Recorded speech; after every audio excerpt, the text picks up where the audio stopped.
মুস্তাফিজুর রহমান ভাই আজকে আইপিএল এর মানে কি বলবো, মানে আমি প্রথমেই বলেছিলাম যে মুস্তাফিজুর রহমান এবছর কিন্তু বেশ ভালো দাম পাবে এবং কলকাতা নাইট রাইডার্স তাদের সর্বোচ্চ চেষ্টা করবে মুস্তাফিজুর রহমানকে নেওয়ার।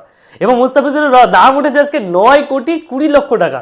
সত্যি ভাই অবাক করা কাণ্ড। এবং বাংলাদেশের সবাই এবার নিশ্চয়ই কলকাতা নাইট রাইডার্সে সাপোর্ট করবেন। আমি অবশ্যই কলকাতা নাইট রাইডার্সের একজন মানে অন্ধভক্ত বলতে পারেন। আমি কলকাতা নাইট রাইডার্সের বিরাট বড় সাপোর্টার, সত্যি কথা বলছি। আপনারা জানেন, আমার ভিডিও দেখেন, জানেন আমি যে কলকাতাকে কতটা ভালোবাসি, নিজের রাজ্যকে রিপ্রেজেন্ট করছে সেই টিমকে। এবং সেই টিমে মুস্তাফিজুর রহমান এসছে, সাথে পাথি রানা, সাথে ক্যামেরন গ্রিন। আরে ভাই কি টিম হয়েছে ভাই। এবং আমাদের টিম সাউদি রয়েছে, যেখানে যে কোচিং করাবে। সত্যি মুস্তাফিজুর রহমান, পাথি রানা, মানে চেন্নাইয়ের টিম ধরে চলে এসছে। চেন্নাইয়ের পাথি রানা ছিল, মুস্তাফিজুর ছিল। যেভাবে তারা বোলিং করে ম্যাচ জিততো, আজকে কলকাতাও কিন্তু সেই জায়গাটা পাকাপোক্ত করলো। ক্যামেরন গ্রিন মিডিল অর্ডার বা টপ অর্ডার কাঁপিয়ে দেবে। আমাদের রাহানে আছে, আঙ্গাক্রিস রঘুবংশী আছে, উফ মানে সত্যি রহমান পাওয়েল আছে। কলকাতা তো ভাবে জিতবেই জিতবে ভাই, কলকাতা কাপ পাবে তো অবশ্যই। আপনারা কি বলেন, বাংলাদেশের সাপোর্টাররা কি বলছেন?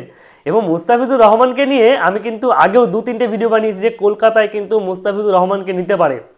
অ্যাশ্বিনের যে বিডিং হয়েছিল সেখানে আরসিবি ট্রাই করেছিল, সেখানে কেনা হয়েছিল মাত্র মানে অল্প কয়েকটি টাকা, কিন্তু আজকে 9,20,00,000 টাকা।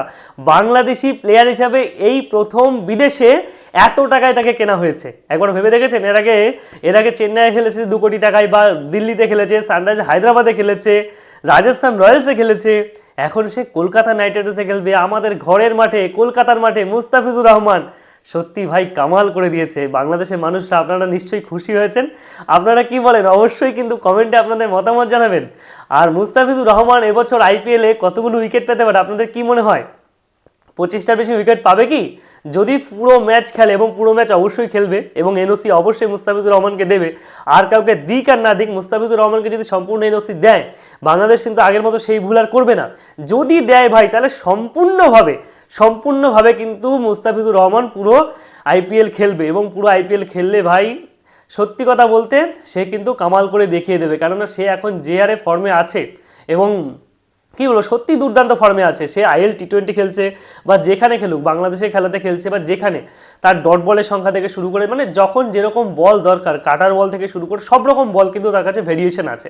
চেন্নাই সুপার কিংসে যে খেলেছিল, প্রথম ম্যাচে 3-3টে উইকেট নিয়েছিল, তারপরে ম্যাচে 2টি উইকেট, এইভাবে নিয়ে কিন্তু সে ভালো উইকেট তুলে নিয়েছে। দিল্লি হয়ে খেলেছে আগের বছর, সেখানেও কিন্তু ভালো খেলেছে। সানরাইজ হায়দ্রাবাদে যখন প্রথমবার খেলেছে, রাইজিং সুপারস্টার হয়েছিল সে বছর, প্রথম এমার্জিং হয়েছিল। মানে সত্যি মানে দুর্দান্ত। মুস্তাফিজুর রহমানকে কিনে কিন্তু কলকাতাটা দুর্দান্ত বাজিমাত। এই মুস্তাফিজুরকে যদি আরও প্রথমের দিকে দিত, এই মুস্তাফিজুর আমি গ্যারান্টি বললাম কম করে 15 কোটি টাকা উঠতো, কারণ এখন টাকা প্রায় শেষের দিকে। এই সময় মুস্তাফিজুরকে নিয়ে আসছে। এবং আমরা জানি যে অভিষেক নায়ার বা আমাদের ভেঙ্কটেশি সব এরা কিন্তু নিশ্চয়ই মানে মুস্তাফিজুর রহমানকে কিনবে, এবং সেটাই কিন্তু হয়েছে। যাই হোক, 2 কোটি টাকা বেস প্রাইসে থাকা তাকে 9,20,00,000 টাকা। কিন্তু অন্যান্য বাংলাদেশি প্লেয়ারদের কেনা হবে কি হবে না সেটা পরে কথা। সাকিব আল হাসানের নাম অলরেডি বাতিল হয়ে গেছে।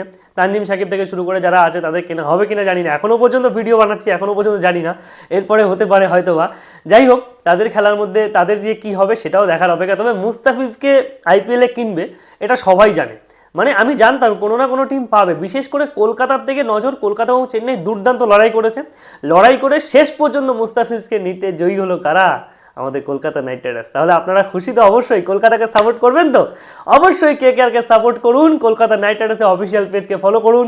এবং আমি কলকাতা সাপোর্টার, আপনারা অবশ্যই আমার পেজটিকে ফলো করবেন, পাশে থাকবেন, এটুকুই আশা করব। ভালো থাকবেন, ধন্যবাদ।